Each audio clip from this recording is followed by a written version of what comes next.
this morning? Good morning. I'm fine. It's a pleasure to be with you today.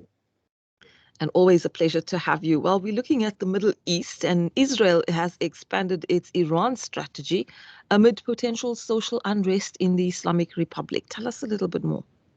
Well, the background to this is that Israel obviously is opposed to a revival of the 2015 international agreement that basically curbed Iran's nuclear program, but has to live with the fact that that accord may very well be revived. Up until now, its strategy has been primarily targeting either facilities of the Iranian nuclear program by cyber or in military attacks, particularly on scientists involved in the program. Now, if the nuclear accord gets revived, an unilateral Israeli military strike would probably expose or isolate Israel internationally. Moreover, there's increasing doubt how effective such a strike would be. And so what the Israelis seem to be doing is trying to create or foment already existing widespread economic and social discontent in Iran by disrupting all kinds of services, whether it's government services, gas stations, railways, and so further.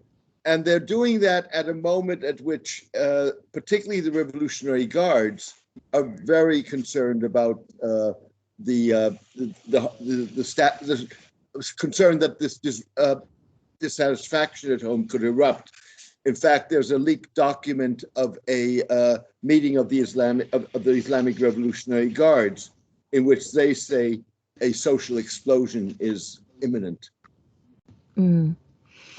Well, that's going to create more strife within the Middle East, I would think. So there isn't any good news coming from that, but some good news coming from Egypt, though, where Mr. Sisi, or the president, has named the first ever non-Muslim as its head of its constitutional court.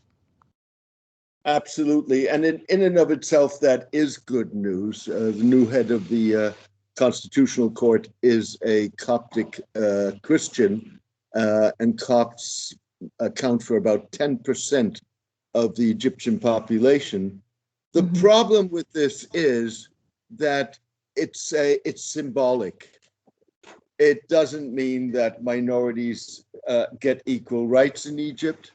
It doesn't mean that they're, what it really means is that Egypt, like other Muslim states, and particularly like other Middle Eastern states, are trying to project themselves as religiously tolerant, particularly in the West and among other major religious communities.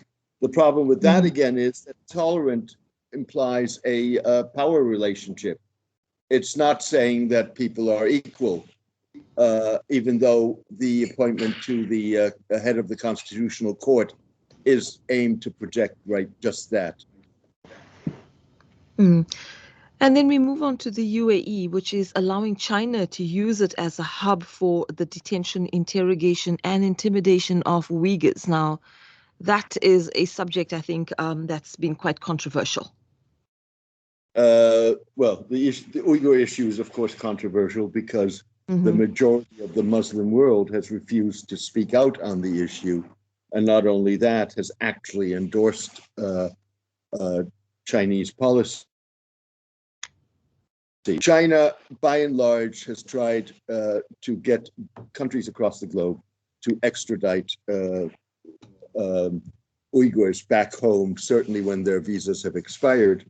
And those Uyghurs are, by definition, suspect in China because they were abroad, even if they do not have relationships or are empathetic to Chinese, to Uyghur nationalists and other groups, including jihadist groups. But the UAE has now gone a step further. So you now have cases of people who have been lured to the UAE under false pretenses and then been put into facilities, mostly safe houses, that are operated by Chinese government operatives, and they are then either persuaded to work on behalf of China when they go back to their home country and basically spy for China on a diaspora, Uyghur diaspora, or they are returned from the UAE to China, where they are certain to be imprisoned and potentially mishandled.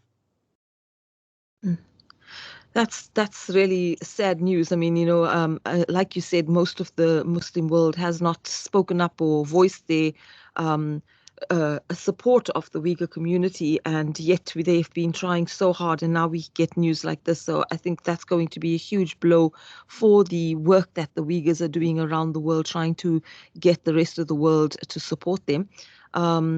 But we also move on to the newly published book documenting the perils of basing policy on perception than reality by looking at how Saudi Arabia drove post-2003 Iraq into the arms of Iran. Tell us more about the book. Indeed. The book is written by a PhD candidate. It's essentially a reworked version of her PhD thesis. Her name is Catherine Harvey. And she, if you go back to 2003, when the United States intervened in Iraq, overthrew Saddam Hussein, the perception was, or if we look back at it today, the perception of Iraq is it's today a Shiite Muslim-dominated country aligned with Iran. And the assumption is, well, that was what it was going to be by definition, because the American intervention for the first time allowed the majority Shiite population to gain power. Fact of the matter is that the initial Iraqi leaders, and particularly al-Maliki was prime minister in the early days, they were looking for reintegration of Iraq into the Arab Sunni Muslim world.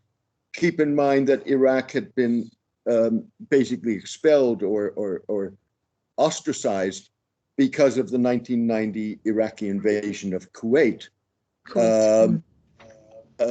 And so this was from the Iraqi newly elected and appointed Iraqi leaders the opportunity to return to the Arab world. The problem was that King Abdullah of Saudi Arabia at the time basically felt, you're Shia, you're a fifth wheel, you're an agent of Iran. And there was nothing that al-Maliki could do to basically convince King Abdullah that he genuinely wanted Iraq to be part of the Arab world, be part of the Sunni Arab world, have close relations. Yes, have relations with Iran too, but he in no way wanted Iraq to be primarily dominated by Iran. But he ultimately had no choice because of the Saudis. Rather than look at the reality of Iraq as it was, made policy on the basis of primarily King Abdullah's perception was shared by other Saudis too, but nonetheless, it was King Abdullah's perception rather than the reality on the ground that that led Saudi policy, and as a result, or partly as a result, we have what we have today. Interesting. I'm sure that would be quite a good read to get more understanding on that situation as well. Well, I think that's what we have for our Middle East report. I just want to let our listeners know that if you want to check out more of James Dorsey's articles and podcasts, you can subscribe to his newsletter or blog, The Turbulent World of Middle East Soccer, and you can find that on www.jamesmdorsey.net. That's www.jamesmdorsey.net. That's right, James. Thank you. And thank you for the shout out. I appreciate it. You're welcome. All right. Well, thank you so much. We speak to you again next week, I think. I look forward to that and wish you all the best. And to you as well. Enjoy the rest of your day. Bye-bye. Thank you. Bye-bye. And that's our Middle East report for you this morning with James Dorsey, looking at some of the issues facing